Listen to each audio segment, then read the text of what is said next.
Investment in securities are subject to market risk. Please carry out your due diligence and read all the related documents carefully before investing. Channel को subscribe करना ना भूलें और हमारे ताज़ा video सबसे पहले देखने के लिए बेल आइकन को दबाएं।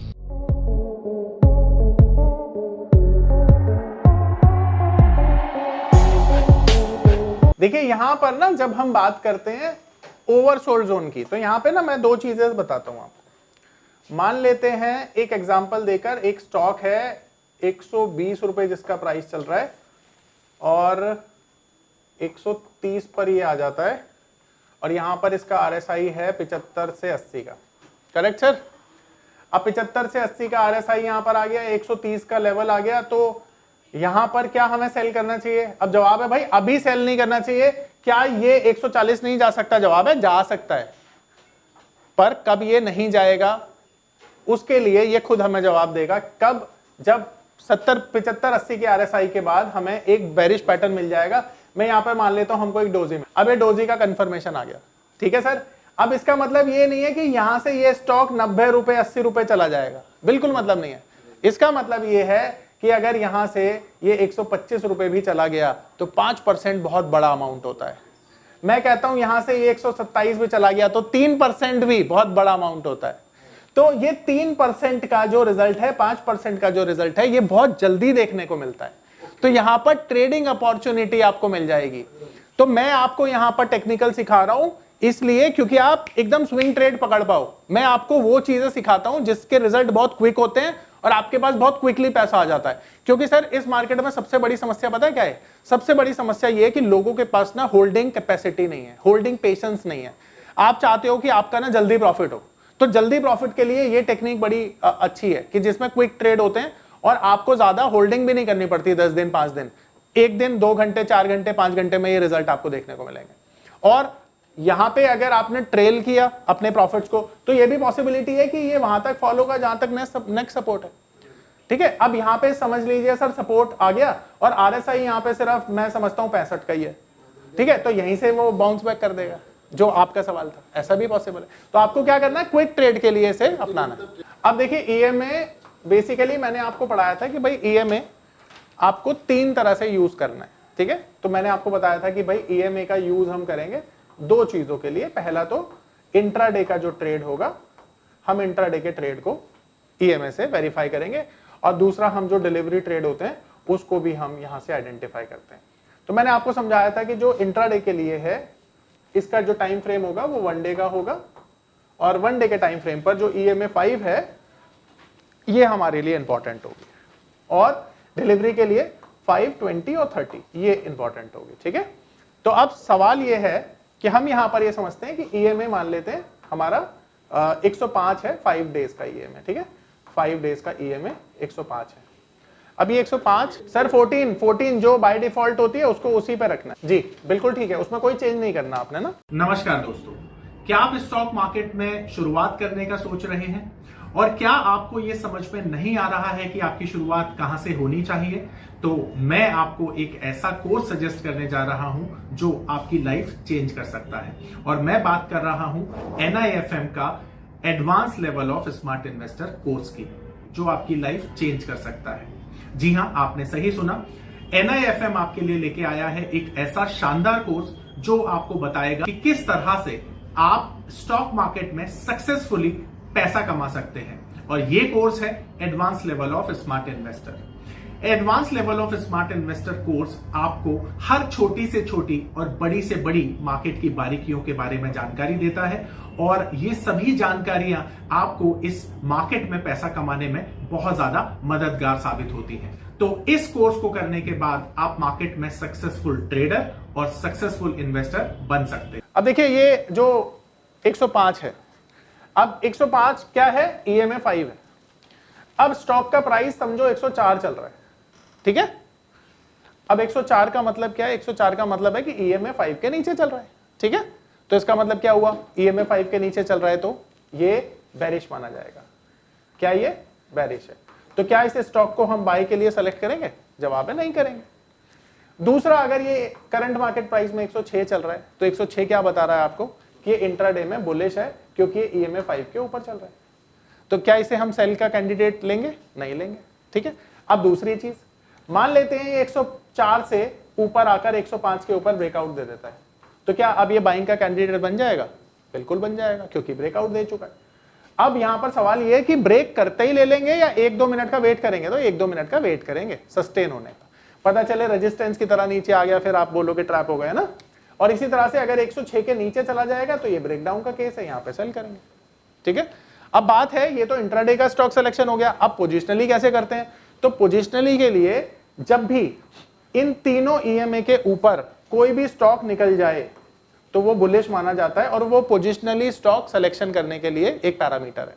और अगर इसके नीचे बिलो चला जाए तो वो स्टॉक सेल का कैंडिडेट होता है और मार्केट में वो बेरिश ट्रेड को बताने का काम करता है। ठीक है, तो यानी कि इन तीनों के ऊपर कोई भी स्टॉक चला जाए तो बुलिश पोजिशनली, और इनके नीचे चला जाए तो बेरिश पोजिशनली। ठीक है, समझ में आ गया? सिंपल था, बहुत बढ़िया। अब यहाँ पे जैसा कि मैंने आपको बताया कि हमें 2 रेंज आइडेंटिफाई करनी है, एंड लकीली यहाँ पर वो 2 रेंज हमारी आइडेंटिफाई बहुत कहते हैं ना आइडियली केस हमें मिले हैं। तो आप देखो यहाँ पर ये डेली चार्ट है। अब अगर आप इंट्राडे के लिए इसे यूज करेंगे तो डेली टाइम फ्रेम पर करिएगा, पोजिशनली करेंगे 1 डे पर, और इंट्राडे के लिए 15 मिनट पर। अब जैसा कि आप देख सकते हैं यहाँ पे आरएसआई की रेंज आप देख लीजिए, 76 है, 76 का आरएसआई है, सबको नजर आ रहा है। अब ये 76 का जो आरएसआई है, आप देखिए यहाँ पर मुझे एक पैटर्न की जरूरत थी, जैसा मैंने आपको सिखाया था।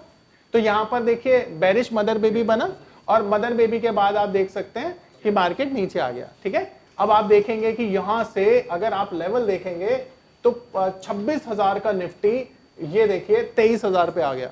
ठीक है, अब भाई इतने सारे पॉइंट्स तो किसी ने, मुझे नहीं लगता कि लिए होंगे, पर यहां पर देखिए एक फ्लैट पैटर्न का बेरिश का ब्रेकडाउन था जिसका टारगेट यही बनता था, पर यहां पर टॉप पर आपको आरएसआई नहीं तो बचाया कि भाई टॉप बन चुका है और आपको यहां से एग्जिट लेना चाहिए या शॉर्ट करना चाहिए। तो कहने का मतलब ये है कि आरएसआई ना आपको परफेक्ट रेंज देता है। मैं कहता हूं ये इतना एक्यूरेट है ना, इतना एक्यूरेट है कि 10 में से ना ये 8 बार आपको परफेक्ट टॉप बॉटम पकड़ना सिखाएगा। 2 बार हो सकता है ये गलत भी हो, पर 8 बार। ये पावर ऑफ नंबर थ्योरी इतनी बेहतरीन थ्योरी है कि इसे करने के बाद आप एक अलग अनुभव करेंगे और आपको लगेगा कि शायद इसी चीज की आपको तलाश थी। बहुत सालों की ट्रेडिंग के बाद, इन्वेस्टिंग के बाद आपको शायद ऐसे प्रोडक्ट की जरूरत थी जो मार्केट में आपको वो कॉन्फिडेंस दे पाए, जिस कॉन्फिडेंस के साथ आप रोज पैसा कमा पाए और जितना आप चाहें उतना पैसा कमा पाए। तो हमारी ये जो पावर ऑफ नंबर थ्योरी है, ये आपको आपकी सभी इच्छाओं को पूरा करने के लिए है। और आप देखेंगे कि इस थ्योरी को करने के बाद जो आपका कॉन्फिडेंस है, आपकी जो एक्यूरेसी है, आपकी जो क्षमताएं हैं मार्केट से पैसा कमाने की, वो बहुत ज्यादा बढ़ जाएंगी। और आप देखेंगे कि जो आपने आज से पहले अनुभव नहीं किया था अपनी ट्रेडिंग के दौरान या इन्वेस्टमेंट के दौरान, आप इतना बेहतर अनुभव करेंगे इस कोर्स को करने के बाद। ये सही दिखाएगा, और इतनी बड़ी एक्यूरेसी बहुत होती है, मैं ये समझता हूं। ठीक है, सिमिलरली यहां पर आप देखिए, यहां पे जो आरएसआई है वो 20 का आरएसआई हो गया, यहां पे 20-22 का, और यहां पे ये पैटर्न आपको बुलिश कैंडल मिली है। और इसके बाद आप देखिए इसका कंफर्मेशन आने के बाद ये 22,000 का निफ्टी आप देखिए लगभग 24,000 तक गया है। तो आप देखेंगे कि ओवरसोल्ड में जब भी कोई पैटर्न हमें बुलिश मिलेगा तो वहां से मार्केट ऊपर जाएगा, और बेरिश मिलेगा तो मार्केट नीचे जाएगा। Similar with the case of 15 minute chart frame, कि 15 मिनट पर भी सेम चीजें आपने देखनी होती हैं। अब मजे की बात यह है कि जब मार्केट में एक अच्छी खासी डाउनसाइड मिल जाए ना, डाउनसाइड मिल जाए, तो जो राइज होता है ना वो वर्टिकल होता है, और यहां पे एक बड़ा पैसा बनता है।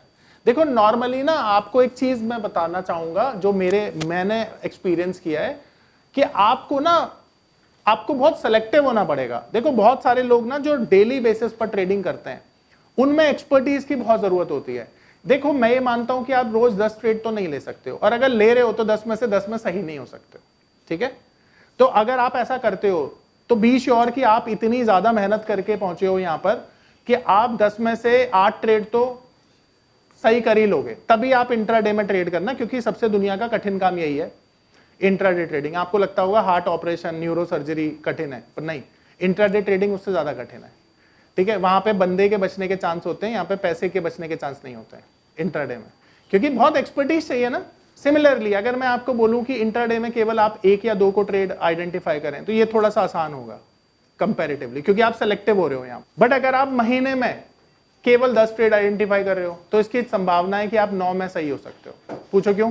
क्योंकि ये वो 10 ट्रेड हैं जिसमें ना आपने बहुत सारे पैरामीटर्स को फॉलो किया है, आप बहुत सारी चीजों को फॉलो करके वो 10 ट्रेड आइडेंटिफाई कर रहे हो।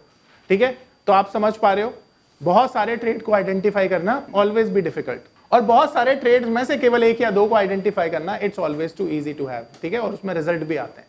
तो कहने का मतलब क्या है? बी सेलेक्टिव, हर ट्रेड को करने की जरूरत नहीं होती है। ठीक है, तो आप अगर साल में 50 ट्रेड ऐसे आइडेंटिफाई कर लें on the basis of RSI only, तो रिजल्ट की संभावना क्या होगी आपकी? 80 to 90%। मुझे एक बात बताइए, पैसा ही तो कमाना है, रोज किसने बोला है कमाना है? या फिर डेली के 10 ट्रेड ले लो। अच्छा, मैं 10 ट्रेड के खिलाफ नहीं हूं, पर आपको एक्सपर्टीज चाहिए, परफेक्शन चाहिए। देखो, मैं अपनी क्लास में हमेशा एक बात बोलता हूं कि मैं गाड़ी बहुत अच्छी चलाता हूं, सेफ चलाता हूं, बट इसका मतलब ये नहीं कि मैं 200 पे चला सकता हूं। मैं 80-90 इस पे चलाता हूं। खाली रोड मिल जाए यमुना एक्सप्रेस जैसी तो 110-120 मुश्किल से। अब सिमिलरली ये चीज ना हमारी रियल लाइफ में भी अप्लाई होती है कि हम 120 को ट्रैफिक में नहीं चला सकते, 60 में भी नहीं चला सकते ट्रैफिक में। तो पर अगर यहां पर माइकल शूमाकर हो तो वो शायद इतना एक्सपर्ट है कि वो इस तरह से गाड़ी चलाएगा कि आपसे तो बेहतर ही चलाएगा। आप उसे ये नहीं बोल सकते हो कि माइकल शूमाकर थोड़ा स्पीड स्लो डाउन कर ले यार, एक्सीडेंट हो जाएगा, है ना? नहीं बोल सकते ना आप, क्योंकि वो आपसे ज्यादा अच्छा है और वो एक्सपर्ट है। तो अगर आप एक्सपर्ट हो जाते हो ना तो आपको किसी की बात नहीं सुननी चाहिए, इंक्लूडिंग मी। फिर आपके लिए मैं मायने नहीं रखता, क्योंकि आप एक्सपर्ट बन चुके हो। आपको मेरी बात तब तक सुननी है जब तक कि आप उस लेवल तक ना पहुंच जाओ जहां पर आपको सही और गलत का अंदाजा ना हो। अगर आप सही हैं और आपको ये पता है कि आप सही हैं तो आप किसी को मत सुनिए, क्योंकि आपके लिए फिर वो जहर है। आप अगर मेरी बात सुन रहे हैं ना बीइंग एक्सपर्ट, उसके बाद मेरी बात सुन रहे हैं तो आप गलती कर रहे हैं, क्योंकि मेरी बात आपको डिस्ट्रैक्ट करेंगी। मेरी बात मत सुनिए, क्योंकि आप सही डायरेक्शन में। पर आपको कुछ नहीं आता तो शायद मैं ही वो इंसान हूं जो कि आपको सही डायरेक्शन दे सकता है। तो कहने का मतलब क्या है कि मेरी बात हर बंदे को नहीं सुननी,